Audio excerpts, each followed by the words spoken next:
वो फसल जो जो डोडियाँ, फूल, डोडियाँ और टिंडे बना रही है उस पर आ चुकी है। 10 ता 20 किलोग्राम एसओपी या एमओपी फी एकड़ ड्रम के जरिए आप पाशी के साथ उसको फ्लड कर दें। पौधे में, फसल में कुव्वत मुदाफ़ियत हो और गर्मी को बर्दाश्त करने की सलाहियत उसमें पैदा हो जाए।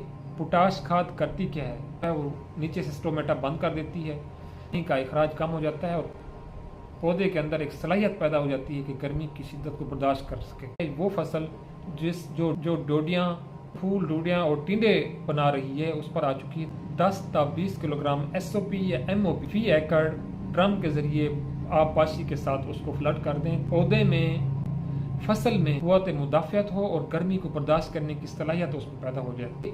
पोटाश खाद करती क्या है, वो नीचे से स्टोमेटा बंद कर देती है, पानी का अखराज कम हो जाता है और पौधे के अंदर एक सलाहियत पैदा हो जाती है कि गर्मी की शिद्दत को बर्दाश्त कर सके।